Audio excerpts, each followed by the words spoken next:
Oke, kalau bicara mengenai aktivitas dari masyarakat Indonesia ataupun mungkin masyarakat di kota-kota besar lah ya sudah kembali normal, jalanan kembali macet dan lain sebagainya karena memang anak sekolah udah pada masuk lagi, yang kuliah udah pada masuk lagi gitu ya. Terus yang kerja ya nampaknya sudah banyak yang work from office lagi. Oke, nah ini kayaknya ada kaitannya nih dengan tema kita di Creative hari ini, Wiki. Betul. Tentunya ya, kita akan membahas tema yang menarik, mengenal startup komunitas survei untuk mahasiswa. Mahasiswa ya? Iya, saya mahasiswa. Saya lihat sih masih mahasiswa nih muka-mukanya. Mahasiswa kehidupan kampusnya ya. Kenapa ini kemudian kita bahas, kayaknya memang menarik sekali, khususnya untuk rekan-rekan mahasiswa, biar sepantar kesannya gitu ya. Buat rekan-rekan mahasiswa yang mungkin sedang skripsi ataupun mungkin lagi tesis, membutuhkan data dari survei yang dilakukan, ini ada platformnya. Gitu. Apakah platformnya pemirsa? Kita akan bahas kali ini melalui video conference bersama dengan Mas David Gautama, CEO dan juga co-founder dari Kudata ya. Ya, betul sekali. Halo, apa kabar Mas David? Halo, selamat pagi. Selamat pagi, apa kabar? Baik-baik, gimana nih Mbak Wiki dan Baik, saya? baik, terima kasih. Oke, dan Mas David, ini sangat menarik sebetulnya terkait dengan Kudata sebagai sebuah platform survei yang memang khusus adalah untuk mahasiswa begitu ya. Nah, ini Anda sendiri melihat kebutuhan mahasiswa sendiri untuk melakukan survei, mendapatkan data dari survei, itu sejauh ini seperti apa yang Anda baca? Jadi mungkin ini awalnya dari saya sendiri ya, waktu itu saat kuliah dan mengikuti lomba riset pasar, saya merasakan itu susah kayak mendapatkan responden untuk survei. Dulu tuh sampai pernah menawarkan insentif sekitar 1.000, kan? Tapi paling dapat responden sekitar 90-an dan perhitungannya tuh mahal banget. Dan ternyata hal ini dirasakan mahasiswa lainnya, bukan cuma dalam aspek lomba, tapi juga skripsi, survei, sampai tugas kelas gitu. Jadi saya bersama teman-teman lain berinisiatif untuk menawarkan solusi dalam bentuk data gitu Mas. Oh, berarti ini memberikan solusi dalam bentuk data bagi mahasiswa. Data-data apa sajakah yang dimaksud? Oke, untuk saat ini datanya masih berupa data-data dari survei. Jadi misalnya kalau mau skripsi itu, teman-teman tinggal upload Gdocs dari Gform-nya itu langsung diintegrasi dalam Kudata. Jadi para user Kudata itu bisa langsung isi survei-survei tersebut gitu Mbak. Oke, jadi ada satu langkah yang tidak harus dilalui oleh mahasiswa-mahasiswa ketika mereka lagi skripsi ataupun lagi tesis lah ya, mereka nggak harus melakukan riset ataupun survei dari nol. Ini sudah ada survei yang sudah dilakukan oleh Kudata sebelumnya, kurang lebih kayak gitu ya. Contohnya seperti apa sih, Mas David, survei yang dilakukan, survei yang gitu ya? dilakukan dan misalnya saya mahasiswa, saya dan Wiki ini mukanya memang masih mahasiswa. Kira-kira itu saya bisa dapat data apa di Kudata? Jadi bayanginnya kayak gini Mas, Mbak. Kalau misalnya biasanya kita mau melakukan survei gitu kan, kita biasanya harus nge-PC grup dari WA keluarga ataupun WA angkatan kelas gitu kan untuk ngisi survei mau apa aja gitu, tentang riset yang sedang ingin dikembangkan gitu, bisa dari COVID, dari kopi. Kalau saat ini sih yang paling populer itu dari segi kosmetik dan COVID. Nah itu tuh langsung ditaruh di Kudata gitu Mas Mbak. Misalnya adalah ada survei terkait dengan seberapa efektif sosialisasi terkait dengan protokol kesehatan di COVID-19, kurang lebih kayak gitulah ya. Nah hasil surveinya akan ada kurang lebih di Kudata begitu. Itu jadi pun kita kalau nggak memang perlu surveinya dilakukan.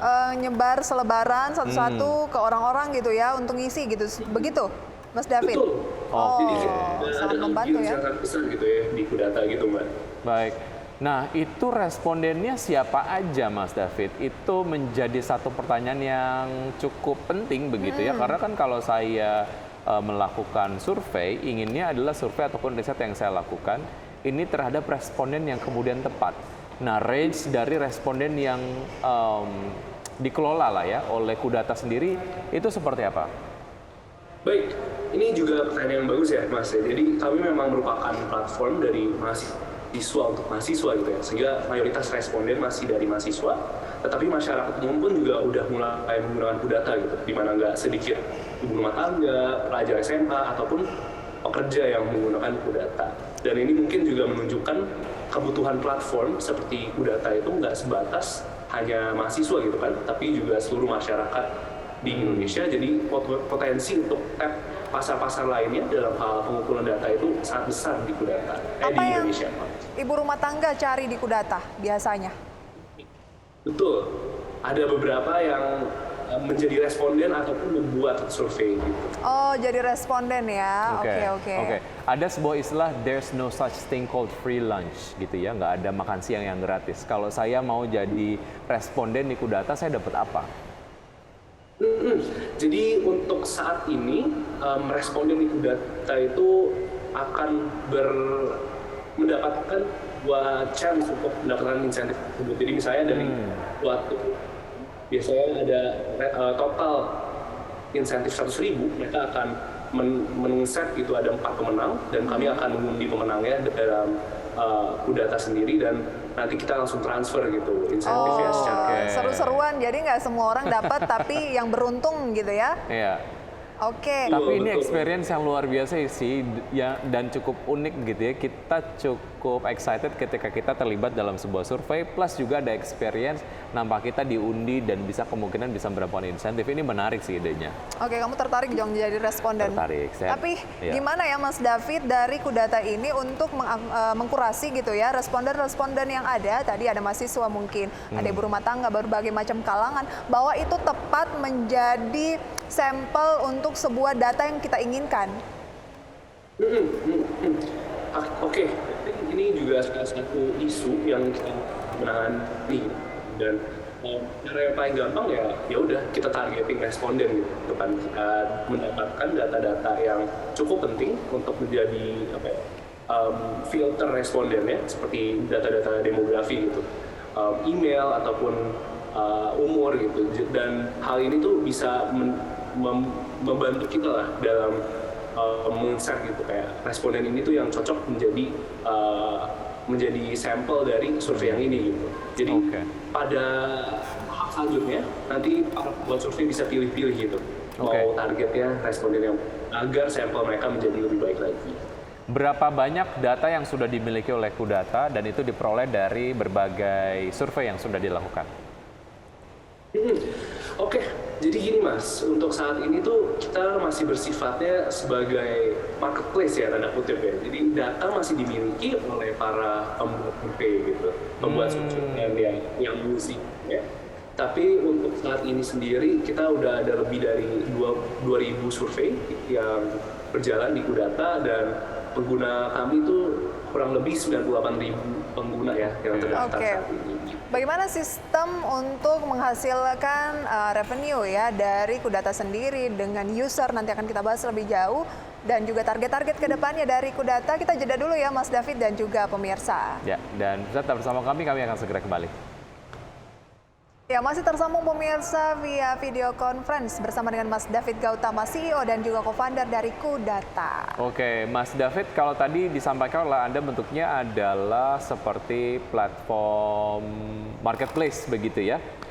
Berarti kalau saya buka Kudata, saya akan melihat banyak sekali provider-provider ataupun mungkin rekanan dari Kudata sendiri yang sudah melakukan survei dan mereka dalam tanda kutip menjual data yang mereka sudah lakukan survei sebelumnya, kayak gitu?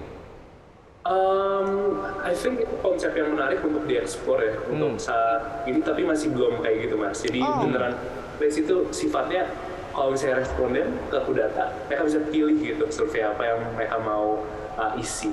Jadi fungsi marketplace-nya sederhana untuk bisa memilih gitu. Oh, berarti data-data yang ada, tadi ada ribuan gitu ya, data yang sudah ada ya, 2.000 ya?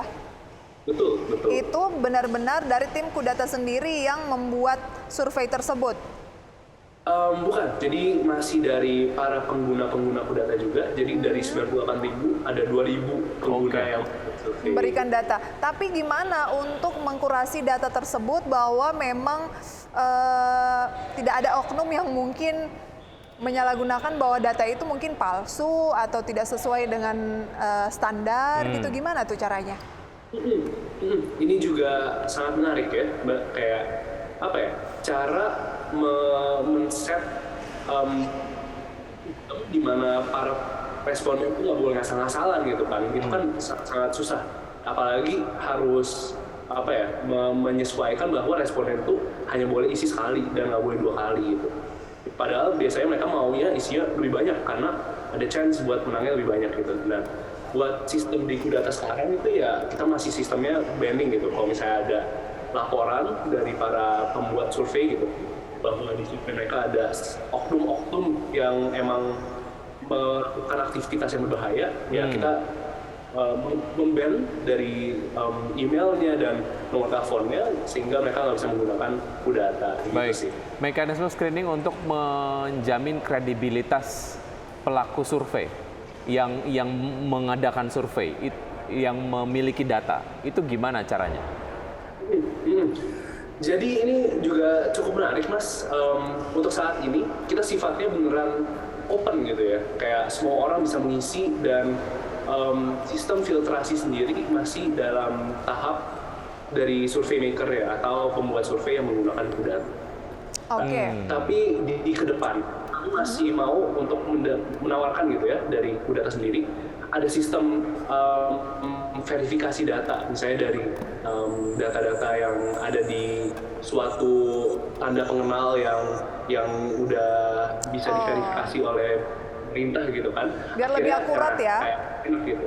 Betul, jadi kayak ada suatu kredibilitas nggak cuma dari Kudata, tapi juga dari responden-responden yang ada di Kudata. Oke. Memang masih terus namanya sebuah perusahaan teknologi juga ya, berbasis teknologi ya harus terus di-develop gitu ya. Oke, sambil jalan agar lebih baik lagi, lebih akurat lagi. Nah, kalau dari sistem revenue, karena ya bisnis ya harus tetap menghasilkan begitu ya Mas David. Gimana mekanismenya untuk bisa menghasilkan keuntungan? Oke, untuk saat ini cukup simpel ya. Jadi Kudata tuh mengambil persenan dari insentif yang ditawarkan bagi pemenang yang ada di Kudata gitu. Jadi kalau misalnya pemenang dapat 25.000, kita mengambil sepersen berapa gitu kan dari hasil pemenang itu. Walaupun memang saat ini tuh belum terlalu banyak ya, karena kami juga nggak mau membebani terhadap respondennya. Tapi mungkin hal ini juga mendorong Kudata untuk terus berinovasi dan menyediakan berbagai layanan lainnya yang dapat dinikmati oleh para pengguna gitu kan, sehingga dapat dimonetisasi oleh Kudata dan bisa diterapkan persenan ini terhadap layanan-layanan lainnya gitu. Jadi kita memang sifatnya mau menumbuhkan secara besar gitu kan pengguna-pengguna di Kudata dan tidak membebankan beban-beban moneter lainnya gitu. Oke, kalau saya lagi skripsi atau saya lagi tesis misalnya gitu, saya nemu data yang saya lagi cari di Kudata. Nah, untuk mendapatkan data tersebut saya harus bayar? Tidak. Jadi kalau misalnya lagi skripsi gitu kan, bayangannya ya udah kita mau menawarkan insentif atau enggak. Kalau misalnya tidak mau, kita bisa langsung ke survei, kita isi 3 survei yang ada di Kudata dan akhirnya bisa mengiklankan survei di Kudata. Tapi kalau misalnya menawarkan insentif, itu bisa langsung bayar aja dan langsung transfer ke Kudata dan langsung diiklankan Kudata. Jadi sistemnya memang tidak per se membeli data gitu kan, tapi memang menawarkan insentif dan akhirnya diisi oleh responden di Kudata. Oke. Bagaimana target dari Kudata ke depan dan sejauh mana Kudata menilai bahwa ini marketnya akan terus berkembang nih? Oke, jadi mungkin ada salah satu fenomena yang tim Kudata temukan ya, yaitu banyak topik nih yang berulang dan muncul dari survei-survei yang memiliki pertanyaan yang mirip-mirip gitu kan. Bahkan sesimpel kayak nama, email, umur, pekerjaan gitu, itu pun masih ditanyakan secara berulang. Nah, bayangin kalau satu jawaban responden itu bisa ngejawab 5, 10, atau bahkan 20 survei dengan topik yang sama. Itu menjadi salah satu target perkembangan fitur terdekat Kudata bersama dengan targeting responden dan layanan tambahan end-to-end dari Kudata gitu. Pokoknya pantengin terus dan jangan lupa untuk Kudatain aja udah. Siap. Udah PDKT sama venture capital? Ya, kita beberapa kali udah sempat berdiskusi, tapi untuk saat ini masih belum ini ya, masih belum ada. Artinya sejauh ini belum ada pendanaan yang diperoleh begitu ya? Tapi sudah ada diskusi ke arah sana untuk bisa lebih berkembang lagi, karena ya saya yakin bahwa semakin majunya perkembangan pendidikan di tanah air, teknologi juga makin berkembang, ini akan sangat dibutuhkan. Kudatain aja. Iya. Mas David, terima kasih sudah bergabung bersama kami. Sukses untuk Kudata ya. Selamat pagi. Sampai Ya, jumpa terima Mas kasih, Vicky David. dan Mbak Rina. Selamat pagi. Baik. Pagi. Ya, sudah 90 menit kami menemani Anda dalam Power Breakfast. Dan semoga pembahasan hari ini dapat menjadi referensi dan sumber informasi untuk Anda. Tetap perbarui informasi Anda hanya di IDX Channel, your trustworthy economic business and capital market channel. Saya Wiki Adrian. Dan saya Prisa Somodatu. See you in the morning.